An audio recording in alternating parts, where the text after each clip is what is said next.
ॐ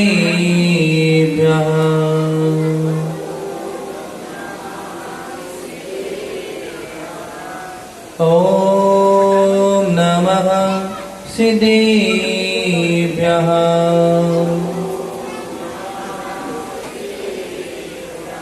जय श्री ओम नमः सिद्धेभ्यः।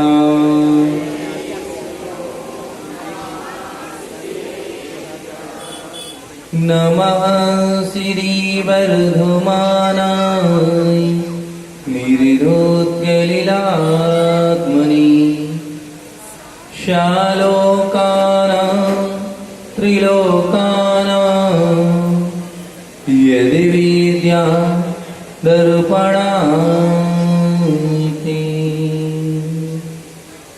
जिधर तुम्हारे चरण चले मानो चलते हो स्वयं तीर्थ रुक गए तुम्हारे चरण जहाँ रच गए वहाँ पर नए तीर्थ जिन के चरणों में बसते सारे तीरथ चारों धाम विश्ववंद श्रम ईश्वर तुमको मेरे सौ सौ विनत प्रणाम विद्यासागर गुरुवर तुमको मेरे सौ सौ विनत प्रणाम विद्यासागर गुरुवर तुमको। बोलिए परम पूजने पंच परमेश्वरी भगवान की, कुंडलपुर के बड़े बाबा श्री आदिनाथ भगवान की, मंदिर के मूलनायक चैतन्य चमत्कारी चिंतामणि पारसनाथ भगवान की, वर्तमान शासन नायक महावीर भगवान की, हम सबके आराध्य परम पूजाचार्य भगवान गुरुदेव विद्या सागर जी महाराज की, फिर व्यापक श्रवण श्री समय सागर जी, योग सागर जी, नियम सागर जी, सुधा सागर जी महाराज की, पूज्य आर्यिका 105 श्री अनंतमती माता जी की, पूज्य आर्यिका 105 श्री विमलमती माता जी की, वंदनीय आर्यिका संघ की, पर्युषण महापर्व की, उत्तम आर्जव धर्म की, सभी को जय जिनेन्द्र।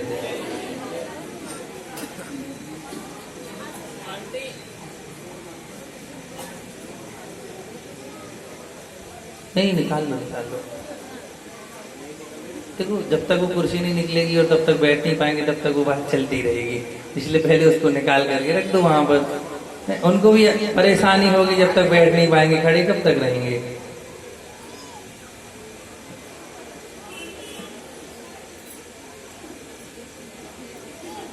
सबसे ज्यादा देखने में आता है कुर्सी का रोग सबको लग गया है।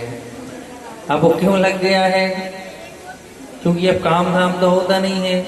अब पहले क्या होता था ना, सब काम रहते थे, कुएं से पानी भी खींच करके लाना है, जाता मतलब जाता बोलते ना चक्की को, हाथ से वो चक्की चलती थी ना, उससे भी चलाना, तो एक्सरसाइज हो जाती थी पूरी, योगा वगैरह करने जाना नहीं पड़ता था है। मठा भी भाते थे पहले, अब तो वो वहां पर जाकर के जिम जाओ और योगा क्लास जाओ, वहां पर जाकर के करना पड़ता है, लेकिन पहले सब कुछ यहीं पर हो जाता था, तो कुछ करने की आवश्यकता नहीं पड़ती थी है। और कुएं दूर दूर होते थे, तो वहां से पानी भर करके लाओ तो उतना चलना भी हो जाता, बर्तन भी मांजना, झाड़ू भी लगाना। अब झाड़ू लगाना तो कमर की एक्सरसाइज भी हो जाती थी, लेकिन अब सिस्टम अलग हो गया, इसलिए अब घुटनों के दर्द भी हो गए, कमर के दर्द भी हो गए, अब सब दर्द ही दर्द हो गए हैं, क्योंकि अब कुछ करना ही नहीं पड़ता है। सब झाड़ू वाली अलग लगी है, बर्तन वाली अलग लगी है, पोंछा वाली अलग लगी है, कपड़े वाली अलग लगी है, और अब तो रोटी वाली भी अलग लगी है।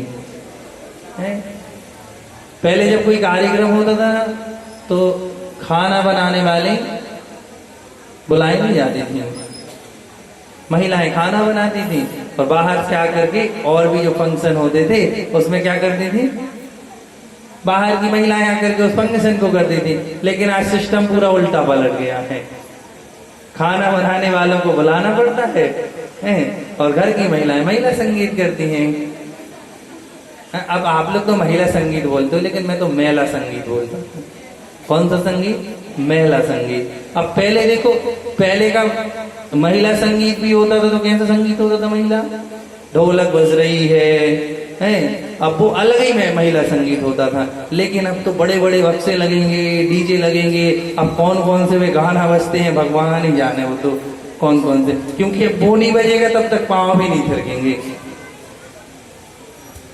तो आज अपन चर्चा करने बैठे हैं उत्तम आर्जव धर्म पर।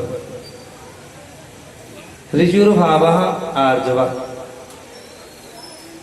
ऋजुता का भाव, सरलता का भाव ही आर्जव है। कैसा? ऋजुता और सरलता का भाव ही आर्जव है। दोहरेपन का भाव आर्जव नहीं है कि मुखौटा लगा लिया। आज उसी मुखौटों के उतारने का दिन है। काय का दिन है? मुखौटे को उतारने का दिन है। जैसे वो होता ना, होली आती है तो मुखौटा आती ना, उसको लगा करके कोई और प्रकार के बन जाते हैं। वैसे ही ये मुखौटे को उतारने का दिन है आज। दोहरेपन की ये जो मानसिकता बना करके रखते हैं और दोहरेपन का जीवन को जीते हैं, उस दोहरेपन को जीवन को निकालने का दिन है आज। ऋजुता को, सरलता को अपने अंदर उतारने का दिन है। एक राजा नगर में भ्रमण करने के लिए निकला। जैसे वही राजा नगर में भ्रमण करने के लिए गया,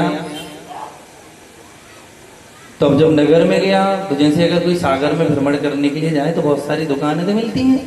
अब वही मंदिर के सामने से निकलो तो 10, 12, 25, 50 तो जैसे बढ़ते चले जाओगे वैसे दुकानें मिलती चली जाएंगी। वैसे ही राजा भी भ्रमण करने के लिए गया तो उसने देखा कि एक बहुत अच्छा मूर्तिकार है और बहुत अच्छी मूर्ति बनाता है। उसकी खूब प्रशंसा सुनी हुई थी। लोगों ने भी उसको, राजन से बोला, देखो मंत्री लोग थे, उन्होंने बोला राजा जो अपने राज्य में एक दुकान लगाता है, मूर्तिकार है, बहुत जबरदस्त मूर्ति बनाता है। तो राजा के मन में जिज्ञासा हुई, कम से कम उसके पास में जाकर के एक आध अपनी मूर्ति भी तो बनवा लो। जाकर के उस मूर्ति को, चित्र को बनवा करके अपने महल में लगवा लूंगा और महल की शोभा बढ़ेगी उस चित्र से। क्योंकि आज चित्र देखो हर जगह है, वो तो कहीं ना घर में भी जाओ तो पूरा चित्र लगा हुआ होता है। वैसे ही राजा ने भी अपने घर की शोभा बढ़ाने के लिए एक मूर्तिकार के पास में जाकर के चित्र बनवाने की बात रखी। और जैसे ही उस मूर्तिकार के घर में लग जाता, आप लोगों को क्या है?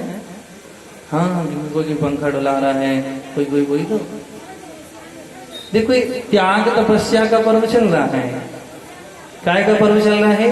त्याग तपस्या का पर्व चल रहा है। अब थोड़ी बहुत तो गर्मी को भी सहन करना पड़ेगा है? नहीं तो अब इस पर्व में तो सब चीज का त्याग करते चले जाते हैं। हरि का भी त्याग कर दिया, बिस्तर पे भी सोने का त्याग कर दिया। मतलब मेरे माध्यम से बंद कर दो, मेरे माध्यम से कोई भी हिंसा ना हो जाए, इसलिए सब चीजों को, जिन चीजों से हिंसा होती है उन चीजों का त्याग करते चले जाते हैं और विशुद्धि को बढ़ाते चले जाते हैं। तो थोड़ी देर तो गर्मी लगनी, ज्यादा देर थोड़ी लगनी है। और देखो अगर धूप में बाजार जाते हो, वहां पर गर्मी लगती कि नहीं लगती है? तो वहां तो कोई परेशानी नहीं होती, वहां तो मेकअप धुलने का भी डर नहीं रहता है। समझ रहे? वहां पे जाते तो वहां तो मेकअप धुलने का भी डर नहीं रहता। यही बात मेरे को समझ में नहीं आती है। ये दोहरापन, यही तो दोहरेपन की मानसिकता है और इसी को निकालने का पर्व है आज का। और आज उत्तम आर्जव इसी को, दोहरेपन को निकालने का है। जैसे मंदिर के लिए आते हैं और मंदिर के लिए आते हैं तो मंदिर को जैसे ही आते हैं तो मंदिर के लिए आना कितनी देरी के लिए है? कोई 1 घंटे को आएगा, कोई 5 ही मिनट को आता है। एक मुट्ठी चावल लिए और जाकर के भगवान के सामने पटके, मतलब चढ़ाए। अब कोई पटके और सीधे सिर, मतलब आराम से पटको नहीं तो फूट जाए, और सिर को पटका और वापस चले गए। यही समझ में नहीं आता कि मंदिर आकर के 5 मिनट में घर को चले जाते हैं, लेकिन मंदिर आने के लिए 1 घंटा सजने में लगता है। क्या मंदिर आएंगे 5 मिनट के लिए, लेकिन मंदिर की तैयारी में कितना समय लगता है? पूरा 1 घंटा लग जाता है। अब कौन सी साड़ी को सिलेक्ट करूं, अब कैसी डेंटिंग पेंटिंग करूं, है अब क्या कैसी डेंटिंग पेंटिंग करो? जाना तो मंदिर है, मंदिर जा किस लिए रहे हैं? भगवान की भक्ति के लिए। और भगवान की भक्ति, भगवान के दर्शन करने के लिए देखो, एक मंदिर एक पानी में भरा हुआ है, में एक पानी परात में भरा हुआ है और वह बहुत देरी से रखा है, तो बिल्कुल क्या हो गया? शांत पानी है। और उस शांत पानी में जाकर के चेहरा भी देखो तो दिख जाता है। दिखता है कि नहीं दिखता? अगर चाहो तो अपने बालों को भी संभाल सकते हो, कंघी कर सकते हो उसको देख करके, मतलब संभालना कंघी कर सकते हो उसको देख करके बालों को। और यहाँ पर जैसे उसमें देख करके और कोई बीच में आकर के एक कंकड़ डाल दे, उसमें क्या होगा? उसमें तरंगे उठ जाएंगी, और जैसे ही तरंगे उठेंगी तो उसमें तो कुछ दिखने वाला नहीं है। तो वैसे ही भगवान के सामने मंदिर आते हैं और मंदिर के सामने आकर के दर्शन करते हैं, और जैसे ही दर्शन करते हैं तो भगवान से तारतम्य जुड़ जाता है। जुड़ता है कि नहीं जुड़ता? जैसे ही दर्शन किए भगवान से तारतम्य जुड़ जाता है। जैसे शांति के साथ में, सहजता के साथ में दर्शन करते हैं, तारतम्य भगवान से जुड़ गया। और जैसे उस पानी में शांत है, भगवान की मूर्ति भी शांत है, तो शांत मुद्रा को देख करके, जैसे पानी में देख करके, चेहरे को देख करके बालों को संभाल लेते हैं, वैसे आकर के भगवान के सामने क्या संभालते हैं? अपने भावों को संभालते हैं। किस चीज को संभालते हो? चेहरा को संभालते क्या? वहां आकर के, वहां पर आकर के भी भगवान के चरणों में अपने भावों को संभालते हैं। और अलग अलग, जैसे वो मूर्ति वाले के पास में गया राजा, और जैसे ही राजा मूर्ति वाले के पास में गया, मूर्ति वाले से कहा, क्यों भाई, मैंने तुम्हारे बारे में सुन रखा है बहुत अच्छी मूर्ति बनाते हो। तो बोले, आपको कैसी बनवानी है राजन मूर्ति? आप जैसी कहो वैसे मैं मूर्ति बना दूंगा, वैसा चित्र बना दूंगा। तो राजन ने जैसी सुना कि आप जैसा बोलोगे वैसा चित्र बना दूंगा, तो राजा के मन में प्रश्न उठा कि ऐसा कैसे हो सकता है कि जैसा अपन चाहे वैसा चित्र बन सकता है? नहीं तो जैसा सामने वाला व्यक्ति है उसका वैसे का वैसा चित्र बनेगा, ऐसा नहीं हो सकता। तो बोले, क्यों, आप ऐसी बात क्यों कर रहे हो कि आप जैसा चाहोगे वैसा चित्र बना करके दूंगा? और ऐसे कैसे चित्र बनाते हो आप? तो जैसे ही राजा से कहा, देखो राजन, अलग अलग चित्र बनते हैं। एक चित्र तो वो बनता है जैसा व्यक्ति है वैसा का वैसा चित्र बनता है। एक चित्र वो बनता है जैसा व्यक्ति दिखना चाहता है दूसरों के सामने, जैसा व्यक्ति दूसरों के सामने दिखना चाहता है, एक चित्र वैसा बना देता हूं। और एक तीसरा वाला चित्र बनाता हूं जैसा व्यक्ति बनना चाहता है। कितने चित्र हो गए? 3 चित्र हो गए। एक चित्र जैसा व्यक्ति है वैसा चित्र बनाता हूं, और एक चित्र बनाता हूं जैसा व्यक्ति दूसरों के सामने दिखना चाहता है, और एक चित्र जैसा व्यक्ति बनना चाहता है। अब एक व्यक्ति के कितने चित्र हो गए? 3 चित्र हो गए। यही स्थिति अपने साथ में, जैसे हैं वैसा नहीं, अलग अलग चलते हैं। मंदिर आए तो अलग, घर गए तो अलग, बाजार गए तो अलग, दफ्तर गए तो अलग, दुकान पे गए तो अलग, अलग अलग प्रकार के मुखौटा पहन करके चलते चले जाते हैं। मंदिर आए तो मंदिर जैसे बन गए। कैसे बन गए? ऐसे बन गए जैसे बिल्कुल ऐसे धर्मात्मा हैं कि अब भाई मोक्ष ही जाने वाले हैं। कैसे?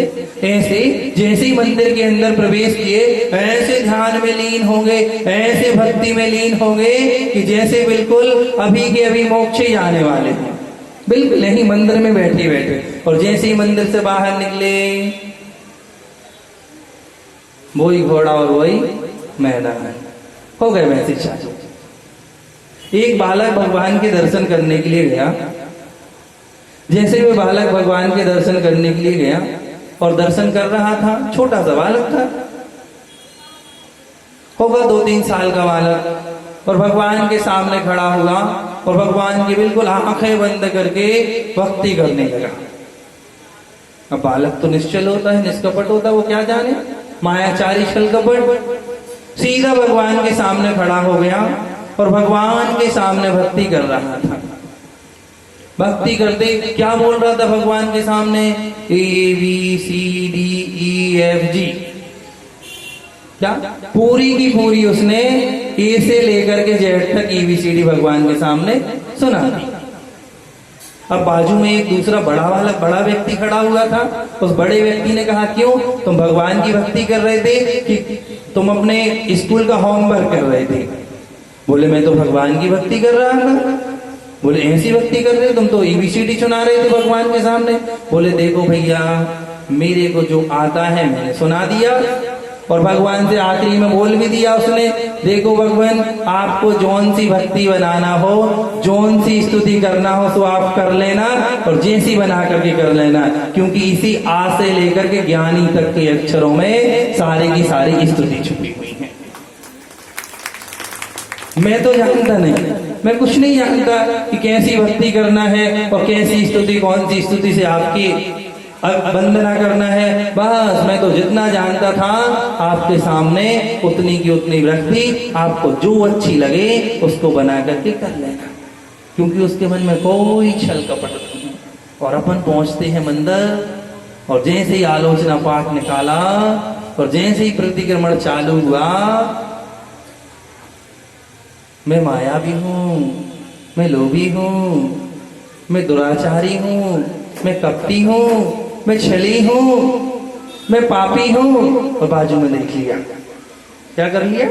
भगवान के सामने बोल रहे, मैं मायावी हूं, मैं कपटी हूं, मैं पापी हूं, मैं दुरात्मा हूं, सब कुछ बोलते चले जा रहे और बाजू में देखते चले जा रहे।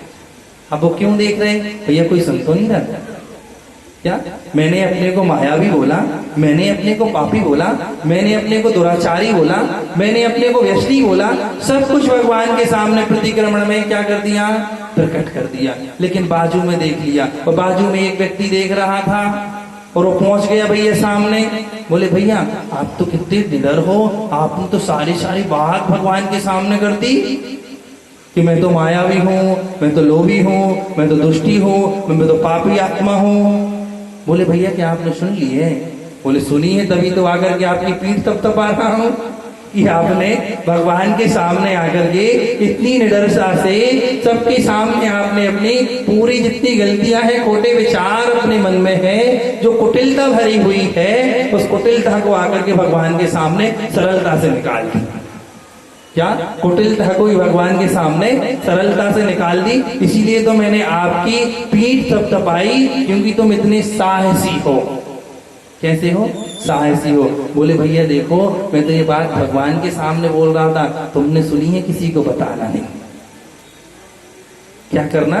ये बात तुमने सुनी है, किसी को बताना नहीं। ये क्या है? किसको ठग रहे हैं अपन? किसी और को ठग रहे हैं क्या? बोलो ना, ये किसको ठग रहे हैं? स्वयं को ठग रहे हैं। अपने आप से मायाचारी कर रहे हैं, अपने आप से छल कपट कर रहे हैं, अपने आप को ही धोखा दे रहे हैं। ये किसी और को धोखा नहीं दे रहे, अपने आप को। अगर सही में किसी को ऐना देखा हो ना, तो अपन सामने वाले को तो खूब अच्छे से ऐना दिखा दे।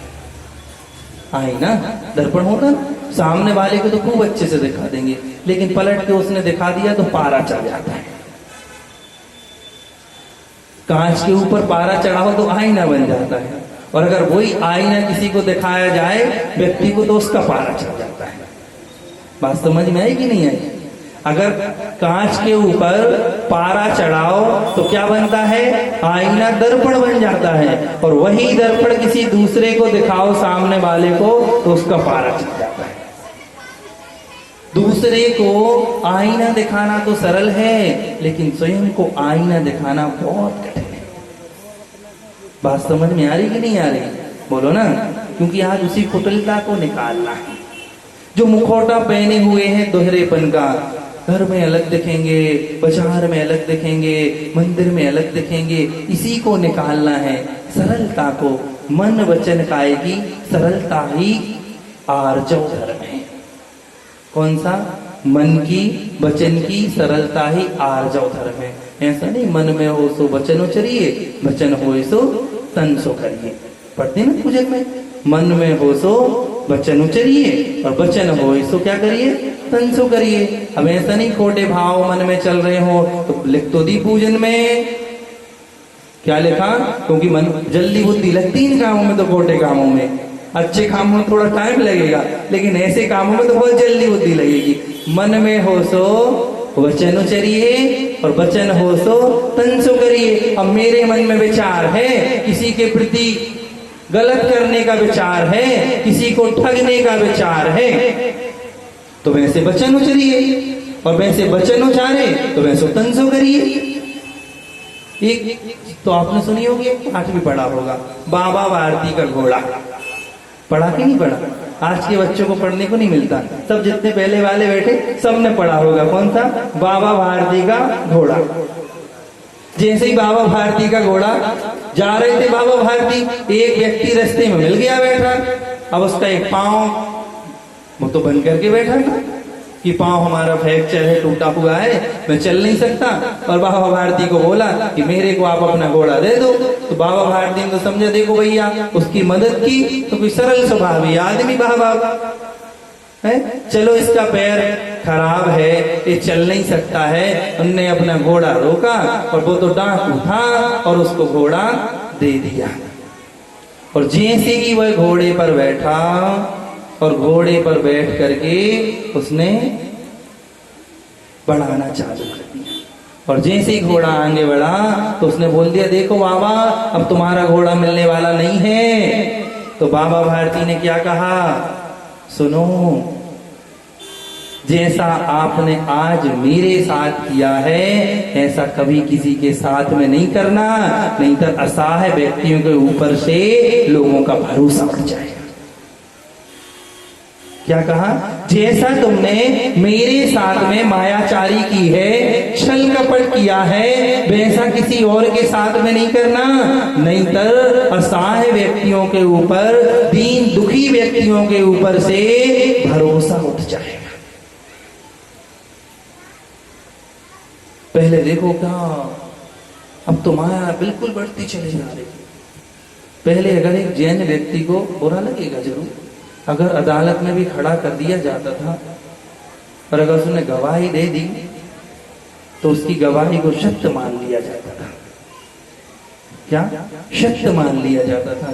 लेकिन आज 1000 बार भी बोलो, लेकिन उस बात की सत्य प्रमाणिकता नहीं होती है, क्योंकि मायाचारी मुखौटा बदल करके पहन लिया है। सरलता अंदर है ही नहीं, ऋजुता अंदर है ही नहीं, कुटिलता भरी हुई है।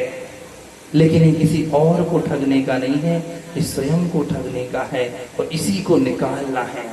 निकल सकती है कि नहीं निकल सकती? बोलो ना। माता कह रही नहीं निकल सकता है। निकालना तो अपन को ही है, अपने अंदर ही तो भरी हुई है, जो दोहरापन है। देखो, ईमानदारी, स्पष्टवादी और सीधा सरल बनना ही तो सरलता है, ऋजुता है। ईमानदारी, बोले भैया हम तो ईमानदार बन जाएंगे, लेकिन सामने वाला ठगेगा तो क्या करेंगे? क्या? हम तो ईमानदार बन गए, लेकिन भैया ऐसा होता है, भैया तुम तो बिल्कुल जो शांत रहता ना, बिल्कुल ज्यादा बोलता नहीं है, कुछ करता नहीं है, तो लोग क्या करते हैं? तो बुद्धूषण है, बिल्कुल जानते नहीं है। ईमानदारी से अपना काम करता है, ये तो बिल्कुल कुछ नहीं जानता है। ऐसा मन में बोलते हैं लोग, ये तो बहुत बड़ा ईमानदार बनता है, ईमानदार बनता है, ईमानदार है, इसलिए वो ईमानदार है। अगर ये सोचो कि हमें ठग लेगा, तो अपना काम तो हम करें, वो अपना काम करने दो उसको। अपन तो ईमानदार बने, शुरुआत तो करें अपने से, अपने अंदर की जो गांठ बंधी हुई है उस गांठ को तो खोलें। जो कुटिलता है, देखो ये सर्प होता है ना, होता कि नहीं होता? बोलो ना, सर्फ होता है कि नहीं होता? कैसे चलता है? तो ये तो बड़े सीधे हैं हंसिया के जैसे, कि जलेबी के जैसे, बोलते ना। अब सर्फ होता कैसे चलता है? टेढ़ा मेढ़ा चलता है। कैसे चलता है? टेढ़ा मेढ़ा चलता है। और वह टेढ़ा मेढ़ा चलता है